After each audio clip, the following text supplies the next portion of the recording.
Je vous dis, quand on dit Ouania dans les ronds-points, et la plupart de ceux qui sont là-bas peuvent même embaucher ceux qui les insultent. Ce sont des commerçants, pour la plupart. Ce sont des fonctionnaires.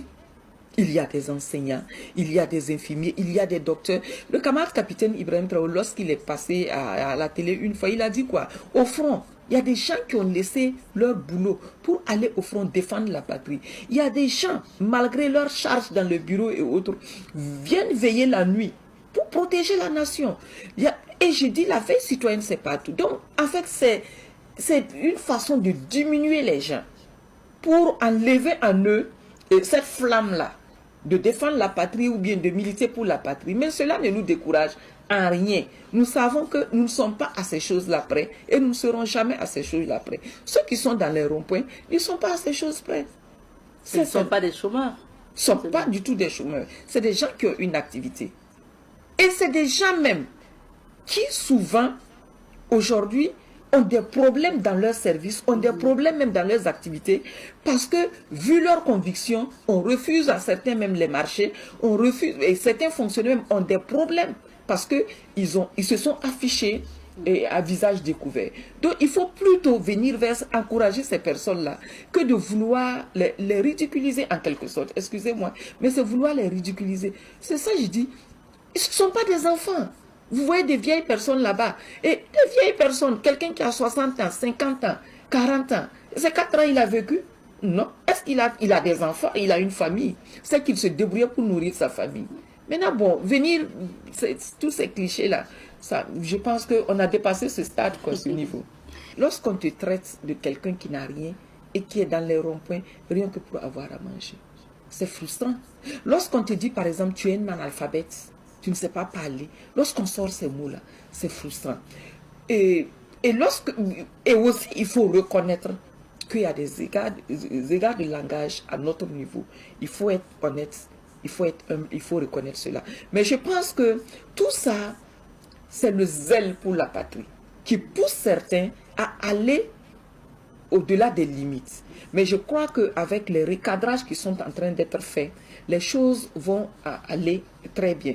Et ce que je voudrais demander aussi, que les gens respectent quand même ceux qui défendent cette patrie-là, ceux qui se sacrifient tous les jours.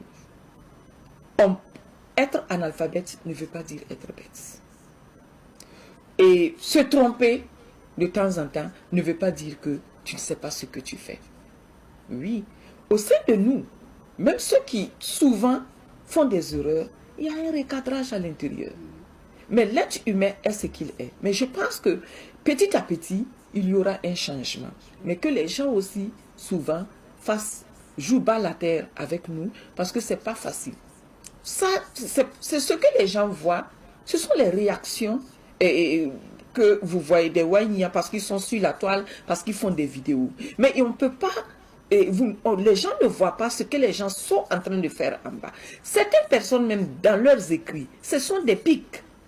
Sans aller directement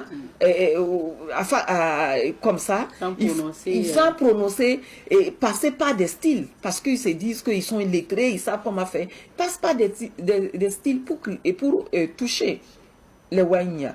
À ce moment, si on se rend compte, il y a une réponse, une riposte, que la personne se prépare à recevoir la riposte. Hein.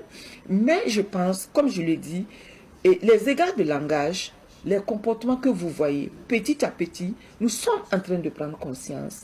Et avec la participation de nos autorités, l'aide de nos autorités, je dirais, les choses vont s'arranger. Et d'ici là, vous allez voir que tout va aller comme on veut. Mais que les gens sachent que nous sommes des gardiens de la révolution et nous n'allons pas nous taire. Lorsqu'un apatride, excusez-moi, peut-être lorsque un apatride, oui, et peut-être votre plateau ne veut pas qu'on prononce apatride. Voilà pourquoi j'ai dit de me pardonner pour ce mot-là. Mais lorsqu'un ennemi de la nation va oser manquer de respect à une autorité, même lorsqu'un fils du pays va manquer de respect à une autorité, à son excellence le camarade capitaine Ibrahim Traoré, qui s'attend à une riposte. Là, je suis désolé, mais on ne va pas se taire.